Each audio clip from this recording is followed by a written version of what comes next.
సార్వత్రిక ఎన్నికలు దగ్గర పడుతున్నటువంటి నేపథ్యంలో ఆంధ్రప్రదేశ్లో రాజకీయ సమీకరణాలు అయితే శరవేగంగా మారుతున్నాయి.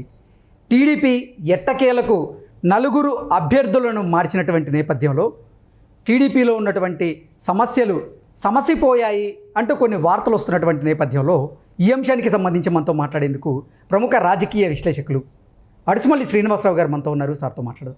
సార్ నమస్తే. సార్ నమస్కారం. సార్, టీడీపీ అభ్యర్థుల జాబితాను ప్రకటించిన తరువాత ఎన్నికల దగ్గర పడుతున్నటువంటి నేపథ్యంలో ఒక 4 స్థానాల్లో అభ్యర్థులను మార్చింది. ఏంటి సార్ ఇప్పుడు అక్కడ పరిస్థితులు ఎలా ఉన్నాయి? ఆంధ్రప్రదేశ్లో అసలు టీడీపీ పరిస్థితి ఎలా ఉంది అంటే ఏం చెప్తారు సార్? ఇప్పుడు టీడీపీ పరిస్థితి గురించి మనం వరి అవ్వకలేదండి ఎవరు కూడా. ఆ పార్టీ వాళ్ళు కానీ ఎవరైనా సరే జగన్మోహన్ రెడ్డి ఓడిపోవాలని కోరుకునే వాళ్ళందరూ కూడా హాయిగా ఉండొచ్చు. ఓకే. అలాగని చెప్పి అతి విశ్వాసంతో ఉండకలేదు, ఆత్మవిశ్వాసంతో పనిచేసుకోవచ్చు. ఎన్నికల్లో గెలవబోతున్నారు, డోంట్ వర్రీ. ఇక్కడ సీట్లు మార్పు అనేటువంటిది అంతర్గతం. ఇప్పుడు రేపొద్దున ముఖ్యమంత్రి మంత్రులు అవ్వాల్సిన వాళ్ళు ఆ పార్టీ పెద్దలు వాళ్ళు చూసుకుంటారు. నీకు నాకు టెన్షన్ ఎందుకు? నీకు తెలిసిన ఆ మాత్రం వాళ్ళు తెలియదా? 100 రకాల సర్వేలు చేసుకుంటారు. అక్కడ కొన్ని రిజర్వేషన్స్ ఉంటాయి.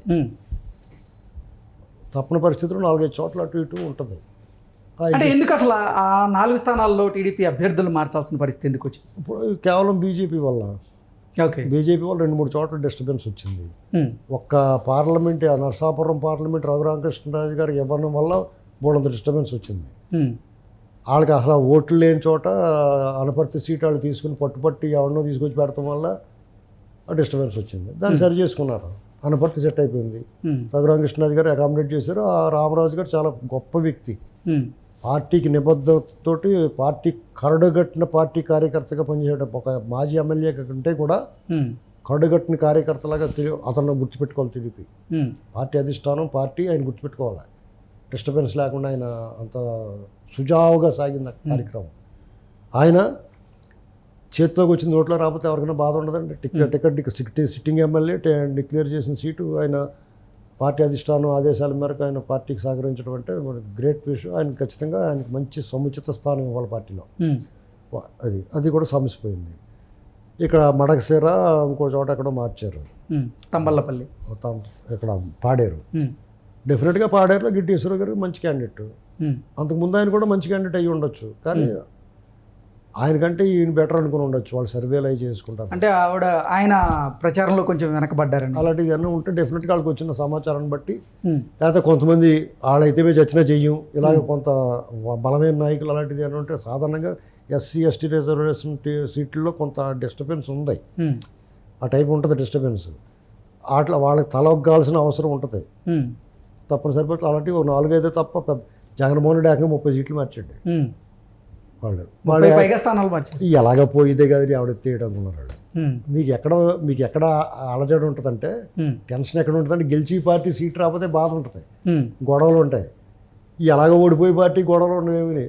వాళ్ళు ఎవరికి ఇచ్చిన ఒకటే ఇవ్వకపోతేనే బాగుంటారు బాబు అనుకుంటారు. ఆయన సీట్లు ఇవ్వకపోతే వాళ్ళు సంతోషంగా వాళ్ళని ఇంటికి వెళ్ళి అనుకుంటారు వాళ్ళు. రూపాయి ఖర్చు పెట్టాలి. ఇప్పుడు టికెట్లు వచ్చిన వాళ్ళు కూడా ఖర్చు పెట్టద్దని చెప్తున్నాను నేను. రూపాయి కూడా ఖర్చు పెట్టకుండా ఎవడం. వైసీపీ వాళ్ళు టికెట్లు ఇచ్చిన కూడా రూపాయి కూడా ఖర్చు పెట్టారు. అలాగా తీయట్లేదు, నేను కూడా తీయొద్దని చెప్తున్నాను. ఒకవేళ ఆయన వార్నింగ్ ఇచ్చిన తీయకండి, దండగా. ₹10 ఖర్చు పెడితే ₹10 దండగా.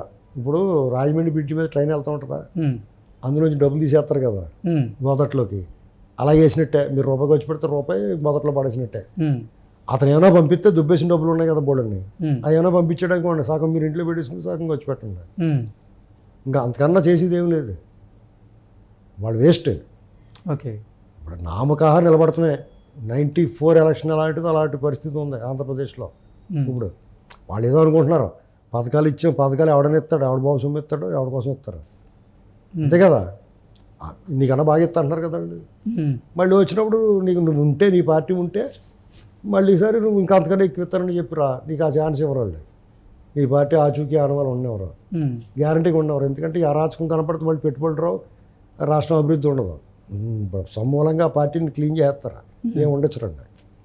దానికి సిద్ధపడే ఉండండి. పార్టీ ఇలాంటి ఘోర పరాజయాన్ని ఊహించుకుని సిద్ధంగా ఉండాలి. ఆయన సిద్ధం అన్నాడు కదా, సిద్ధంగా ఉండండి.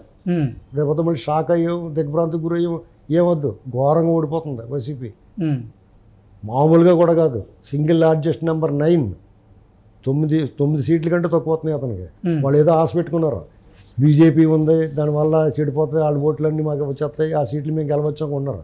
ఒకవేళ బీజేపీ ఉద్దేశం అదే అయినా బీజేపీ పెద్దలు జాతక నీకు గిఫ్ట్ ఇద్దాం అనుకున్నా కానీ ప్రజలు మాత్రం మీ ఈ జగన్మోహన్ రెడ్డిని ఓడించాలనే లక్ష్యంలో బీజేపీ మీద కోపం ఉన్నా సరే టీడీపీకి జనసేనకి అంటుకున్న దరిద్రం అని భావించినా వాళ్ళు కూడా ఓట్లేసి వాళ్ళని కూడా గెలిపిస్తున్నారు. అర్థమైందా? అంచేత వీళ్ళు ఎన్ని ఎత్తులేసినా ఎంత ఫౌల్ గేమ్ ఆడినా ఇప్పుడు ఆఫీసర్లు ఉన్నారు, వాళ్ళు ఇప్పటివరకు మార్చలేదు. మార్చకపోతే ఏం చేస్తారు? కేంద్ర బలగాలు దిగినాయి, ఏం బిగుతారు? నీకెక్కడ ఎన్నికలు నువ్వు లైన్లో నిలబడి ఓటేసి రాగలిగితే చాలు, అంతే. వాళ్ళు ఎన్ని వేషాలు వేసినా నువ్వు ఓటేసుకోగలిగితే చాలు. ఆ పని వీళ్ళు చేసుకోవాలి, ప్రతిపక్షాలు జాగ్రత్తగా తీసుకెళ్ళి ఓటేయించుకోవాలి.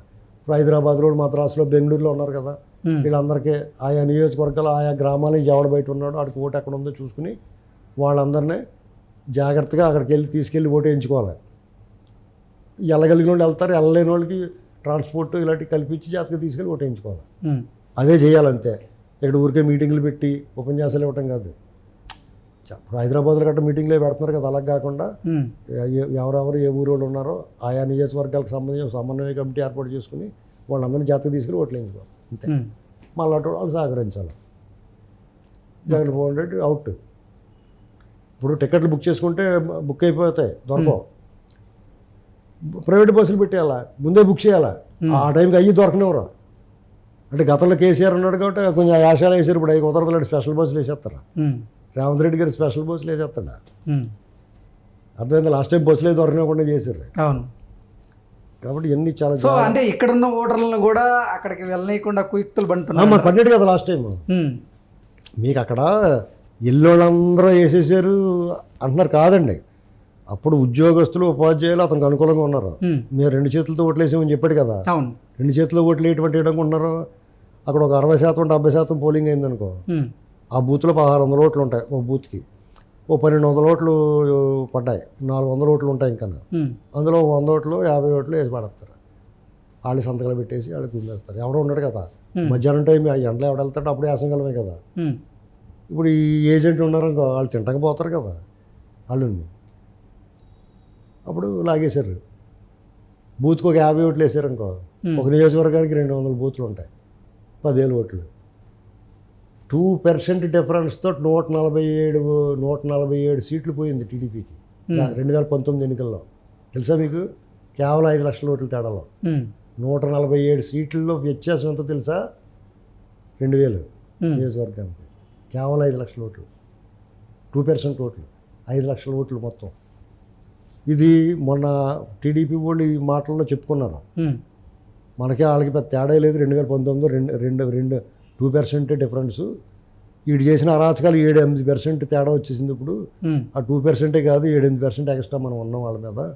మటాష్ అయిపోతాడని చెప్తే దాన్ని వాళ్ళు రివర్స్లో టీడీపీ ఓడిపోయేలాగా ఉందని చెప్పుకుంటున్నారు. 147 స్థానాల్లో వైసీపీ బలంగా ఉందని చెప్పుకుంటున్నారని సునకానందం ముందే ప్రచారం చేసుకున్నారు. వాళ్ళు అలాగే ఉండటం మంచిది, ఆత్మరసి. ఇక్కడ ఈసారి ఉద్యోగుల ఉపాధ్యాయులు సహకరిస్తారని అతనికి నువ్వు